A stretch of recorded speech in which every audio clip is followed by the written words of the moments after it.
Hello everyone, welcome to PBA channel. My name is Karolina Nadolska and I am an Ayurvedic practitioner. Today we are going to talk about the insulin resistance. And this is a topic very close to my heart. I am diabetic type 1 for many decades now.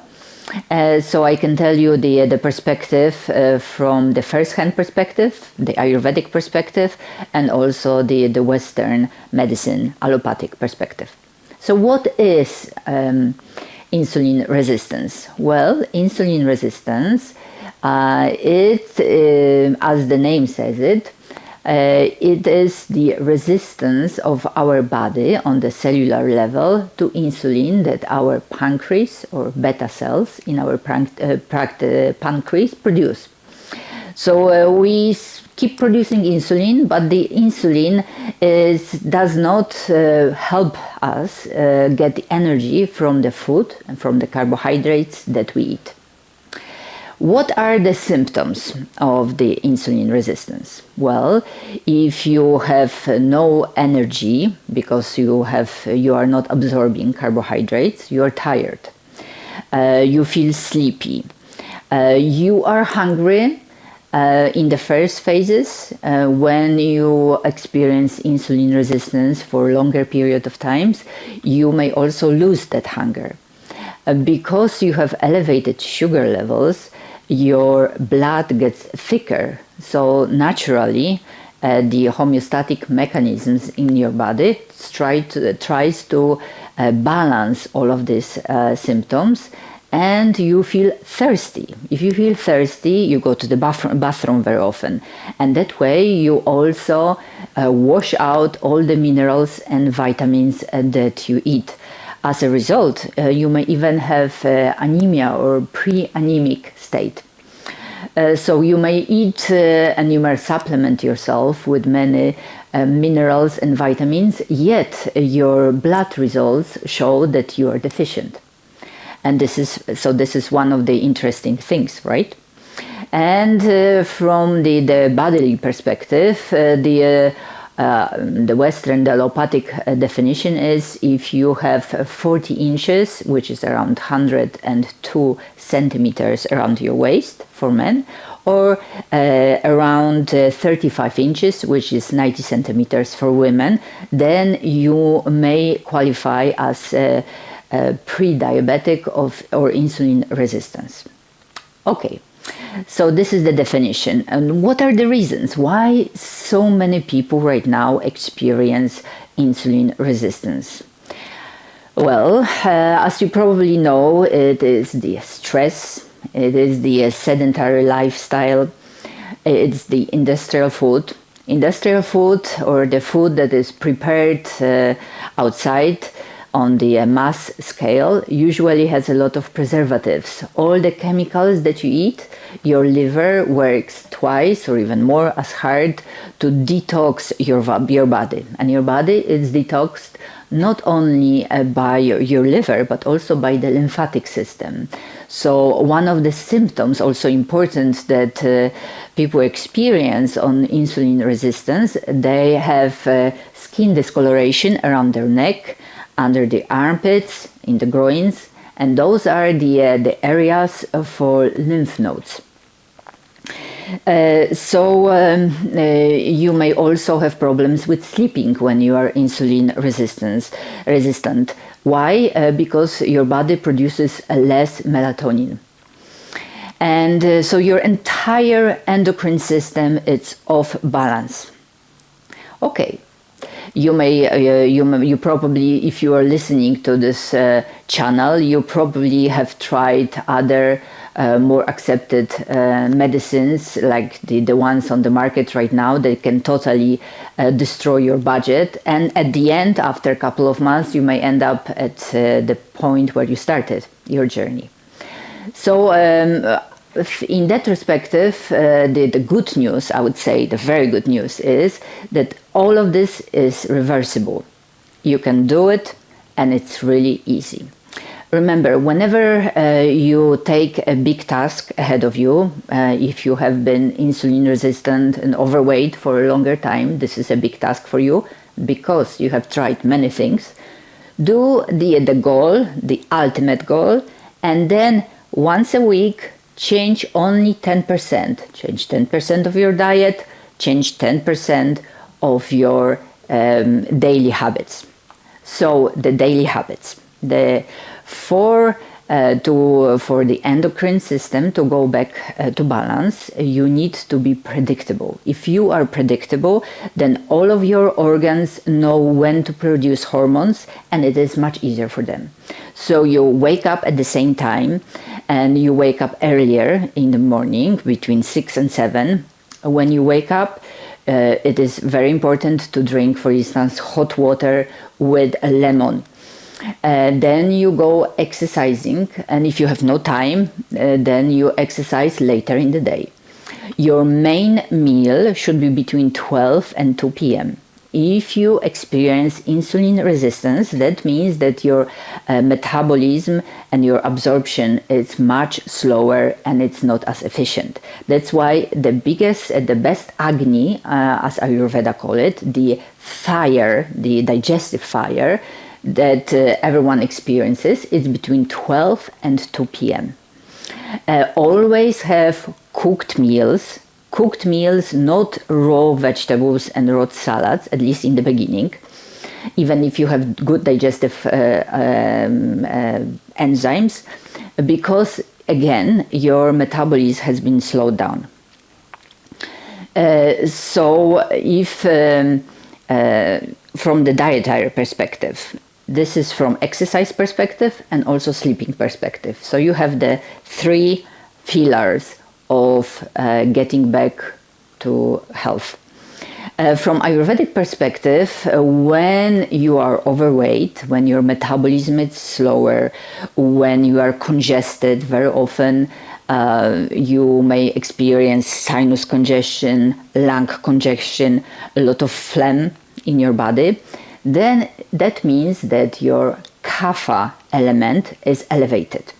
Kapha, this is one of the 3 elements, Vata, Pitta and Kapha, is responsible for building the mass and also, among other things, for the fat tissues, medas. So if you have, if you are a chemist, or if you took chemistry, or if you are cooking, if you have a dense element made of earth and water, and it's really dense, what do you do to dissolve it, to make it lighter? Well, you use 3 tastes. You use the bitter, astringent, and pungent. First, pungent. Pungent taste, it is like black pepper or powdered ginger or pipali. Very often, people with insulin resistance help themselves to speed up metabolism taking Trikatu. Trikatu is a very popular Ayurvedic formula made of the 3 herbs. Then this is the pungent taste. Also very important to remember that black pepper, for instance, when you go to an Italian restaurant, you very often get freshly ground black pepper on your macaroni and some sauce main dish. Well, the macaroni, it's full of gluten and it's very gooey and it's difficult to digest. So you can help yourself by putting black pepper. Italians knew this for many centuries, Ayurvedic doctors for millennia. So remember that black pepper, it's your biggest friend. Of course, if you have ulcer or any upset stomach issues, you have to be careful. The next taste, beside pungent, you have the bitter. The bitter taste, kale, for instance, this is artichokes. This is an example of bitter taste. In Ayurveda, you have many bitter herbs, for instance, Karavala or bitter gourd. This herb really helps you also speed up your metabolism, and you can take it as a pill or you can buy it in a local Little India grocery. Besides, you also have radish, horseradish, you have eggplant, and favorite for people with type 2 diabetes or with people with insulin resistance is grapefruit juice. Grapefruit juice, it's your biggest friend. So those are the bitter taste. And you also have astringent taste that make your entire body lighter, better in metabolizing and lowering your phlegm. So the astringents are usually the berries from the forest, cranberries. But remember, when you have cranberries, check if it's not with added sugar or with made from concentrate. Then their potency, it's not as strong. Chokeberries. Chokeberries are my favorite because they are low on carbohydrate or the glycemic index. All the currants, the black currant, the white currant, the red currants are very good, very astringent. You can also buy jam if you are not able to buy the fresh or frozen ones. You can, I'm sure you can buy the jam made without sugar, but only based on the apple juice. Okay, so this is the diet. So in the diet, the three tastes, the pungent, astringent, and bitter, those are the tastes that you incorporate every day. Those tastes make you feel lighter and also help you lose weight and speed up your metabolism.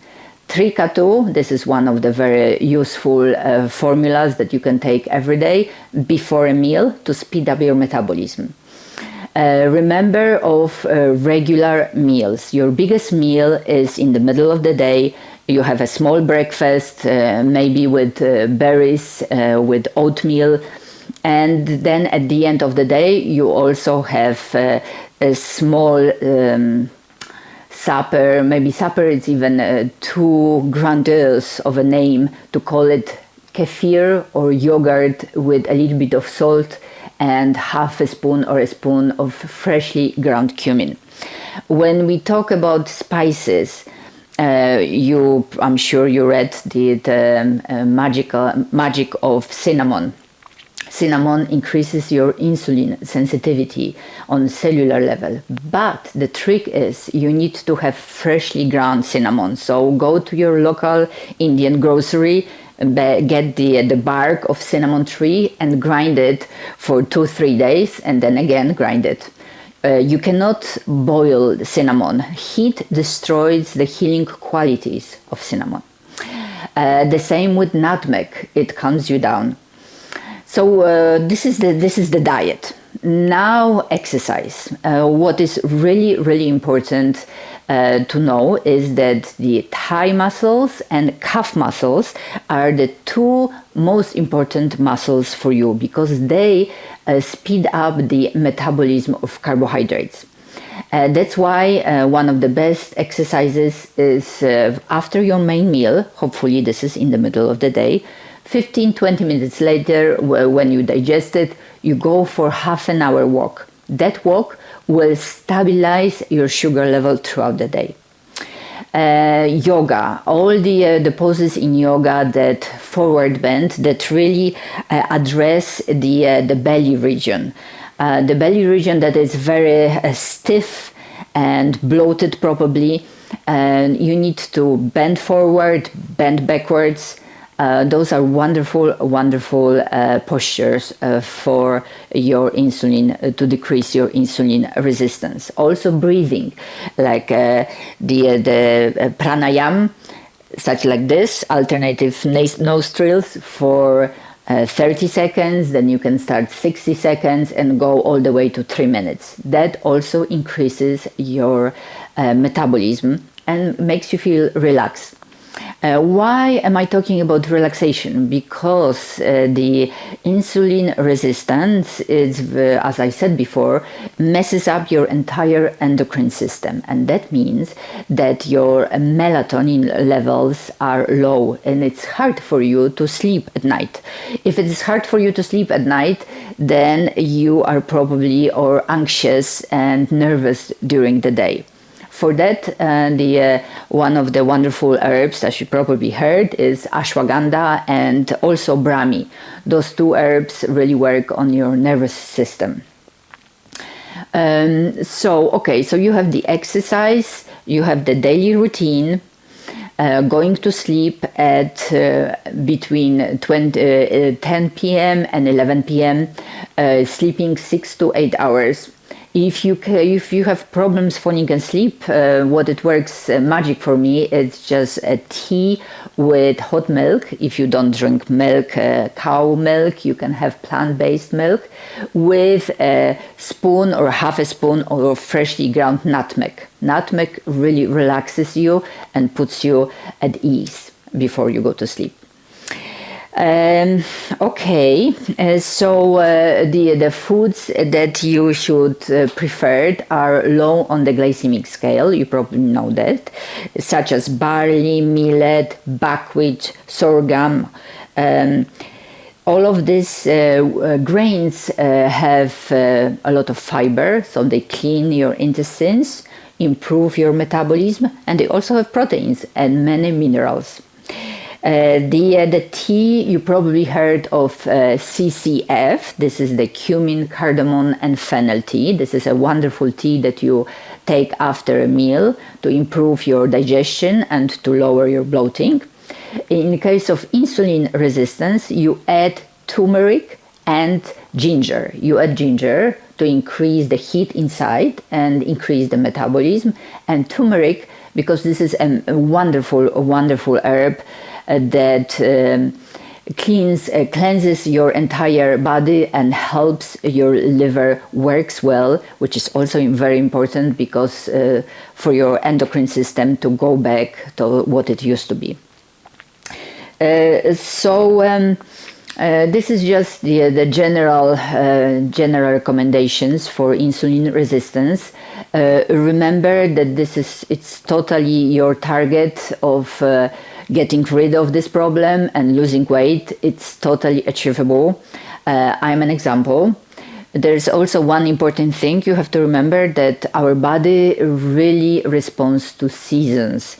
Summer, it's a wonderful season. Your insulin resistance goes down. Autumn and winter are not. Winter is very well known in Ayurveda as the Kapha season. So this is the heavy, cold and wet. Starting from November, December, all the way till spring, you may experience even worse symptoms of insulin resistance.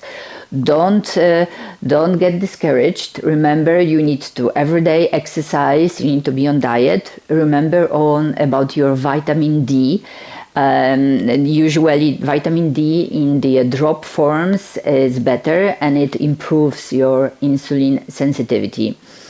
And I'm sure that you will manage with a well-prepared plan, changing once a week only 10% of your diet. And as many of my patients do, on the weekend they have one day when they reward themselves. So for instance, if you work really hard, perfect for 5 to 6 days, on the 7th day you can do something that you have been dreaming about. Okay? And the small steps will allow you to reach the holy grail, which is a healthy endocrine system and well functioning on the cellular level, your entire body. Ayurveda has many answers and many herbs and many postures and wisdoms that you can use on that topic. Remember to sign up to Pure Bliss Akram, to our YouTube channel, and also visit our website pureblissakram.com. All the best, and remember, you are the winner.